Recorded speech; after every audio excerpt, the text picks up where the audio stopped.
Hi, Dad. How you doing? Um, just thought I'd give you an update.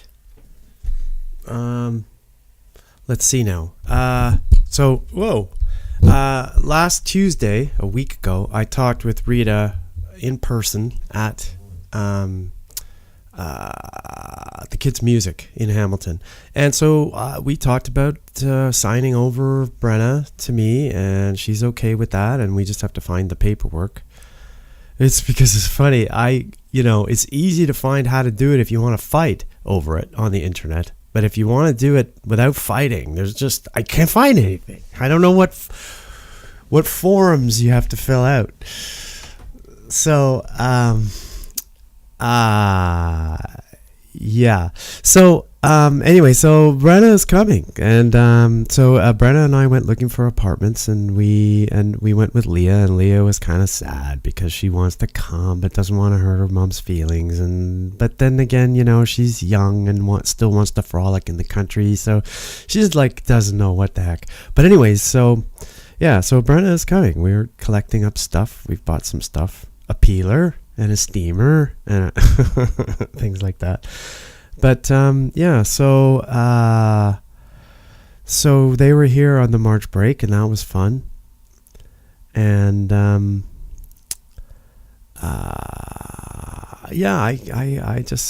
really have a great time with them, and I really like being a father. And I've missed a lot of fathering, being a father over the last 5 years. So it's good to get back. And it's funny, I talked to Brenna, I said, Brenna, we get along now, but this is not normal, and we shouldn't. It's not right. It's just not natural.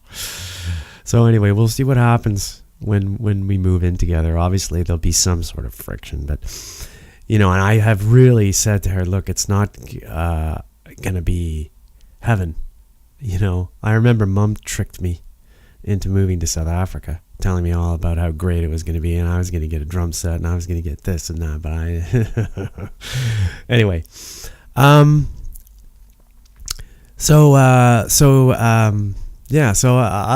then Mom had swelling of the legs, and that could have been a whole bunch of catastrophic things. But I spoke with her doctor because Joanne was away on.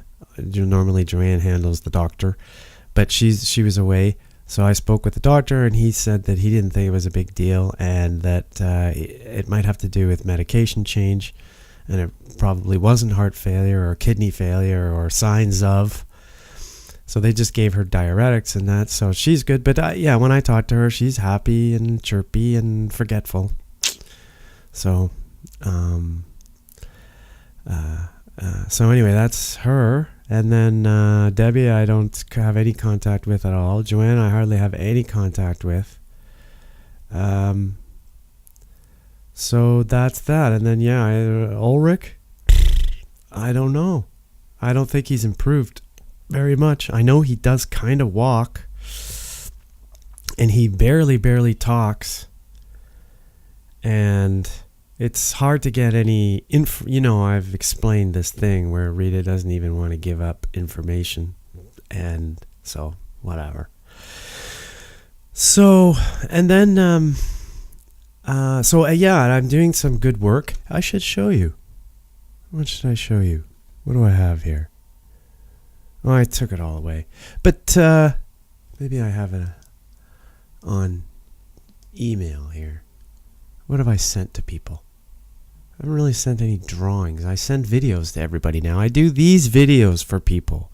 Like, for instance, okay, look, I'll do that. I'll do one. Okay, so here's a 3D program that I use. So then this is a good one. So I'll set up this this exactly like this, except without me in it. I never have me in it. I just talk. So coming up here is this might screw up the sound. That's why I close everything off. But here's an addition that I'm working on for some people, and an addition and the typical wall removal between a dining room and a kitchen. That's been done for the last 35 years. And But yeah, so there's the plan, and there's what it's gonna, or here's what it will look like with the wall removed. Ooh, that's really slow. And then here it is over here with an addition on it. So then I'll, say, and then you need to move this wall, and then you need that chair next to this one, and this sink's too small, and blah, blah, blah. And then and then here's a view of your windows, and, there's going to be a wall in the way of this view. But, people love them. They just absolutely love this because it's just so much better than, there's just so much more information that you can get across than an email. So oopsie daisy. But yeah, there you go. And then I just talk about their windows and the cabinet color, and then I can remove things, we won't want this. We can't have that. So we got to get rid of that beam in this post. Or maybe not. Let's bring them back. So yeah, people like it a lot because I can draw it up on the fly. You see, I think most people, the reason why they don't want to do this is because they don't want people to see how easy it is. That's one thing that I've noticed. And so in a way, you're giving away how easy it is. But whatever, I think the benefits of having people, there's a lot of entertainment value that people get out of these renovations. They really want to be part of it because of all the bloody shows that they've watched. They really want to make some decisions, and they want to have credit for what they have decided to do. So I found that that's really important to make people happy, and then also here's another thing. They can come up with some interesting ideas that I wouldn't be able to throw out. Like, for instance, here, these windows are right in front of the cabinets, okay? And that's a kind of generally speaking, that's a no-no. But these people said, who cares? And they showed me a picture of someone's place, and it had the windows right in front of the cabinets, and it was set back a little bit. So I said, okay, well, we'll set the door back into this great big thick brick wall, and we'll do what you say. Which is something that I couldn't throw out as an idea. They would throw me out of the building, most people, or whatever. They would delete the email, or they would think I was crazy. So I've found this a few times. Is that homeowners or whatever, or clients are allowed to have the bold ideas that I can't necessarily have. I can throw them out, but I risk being considered an idiot or called an idiot. So anyway, that's one thing I'm doing. Scott's cottage. He's a frickin' architect, and I'm designing his cottage for him. But let's see what else. A couple other things. Save this? No. This will take forever to load up. But here's Here's some revisions on an addition on a house that I did.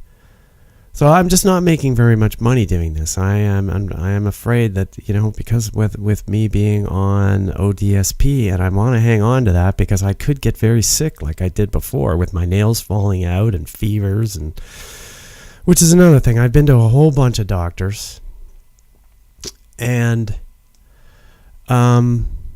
the doctors have told me that they don't know what the hell I have. I have alopecia.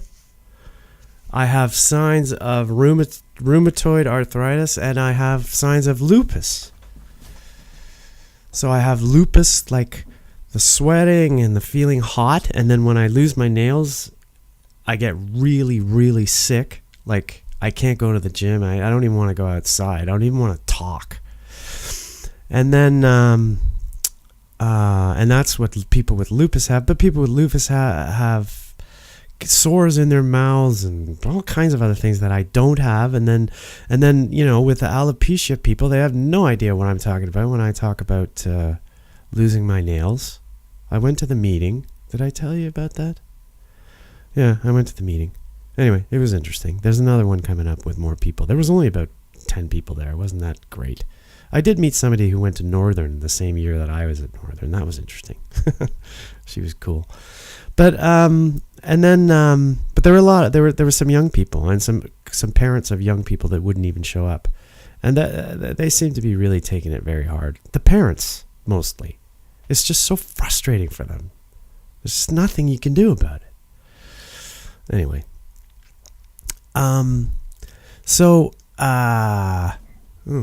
What is that? That's just taking its sweet time. So, yeah, going to see these doctors, yeah, so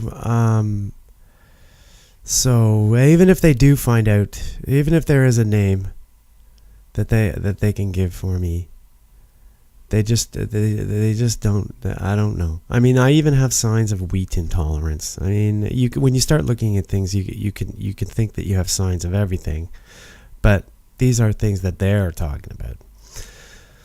So, and then they want to test me for my thyroid because I could have hypothyroidism, but I'm pretty sure I've been tested for that.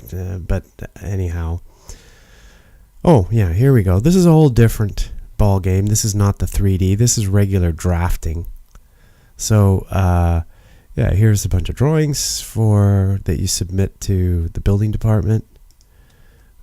First floor, second floor, elevations, blah, blah, blah, blah, blah. Cross sections, notes. These are very minimal drawings, too. This is houses. Houses are easy. Buildings are a whole different story. Anyway, so that's what I'm doing. Save? No, I don't think so. And then there's the world coming to an end, which I think is really interesting because there's a lot. I've been going on a lot of different extremes on the internet, like extremely left, extremely communist, extremely libertarian, extreme fascist, extreme people that are just with extreme hope, that they could build a society that doesn't have money and that doesn't have where you just like people. I don't know how they would work it. They think that people learn to be greedy and they learn to have incentive. I don't know. I mean, if you take, like, a kitty cat gets fed and a kitty cat gets everything that it needs, but it does run around. So I don't know whether humans are like that. If we had everything given to us, that we wouldn't do anything. It's judging on the society that we have now. Their society, this is called the Venus Project. Their society would not get off the ground. But anyways, all these people, though, I find they all are kind of heading in the same direction, but coming at it from different directions. Libertarians and people on the left and communists, and they're just fucking rich people are taking over the goddamn planet. And it's really important that they don't. And it's pretty freaking desperate. So anyways, this guy that I sent to you, this Chris, what's his name, Hedges? He scared the shit out of me because he's not a wacko. Or he doesn't sound like one. He is so measured and reasonable and bright and he's so much experience and he's seen it all, and Jesus. I mean, it's scary. Like, if this guy thinks the world is coming to an end, then probably it is. So, because I think that too. It's just a matter of when. Like, this whole thing has just got to fall apart. Anyways, it'd be interesting to see what gets put back together again. It's just that, it's he's not a wacko, but it's very interesting to listen to the wackos,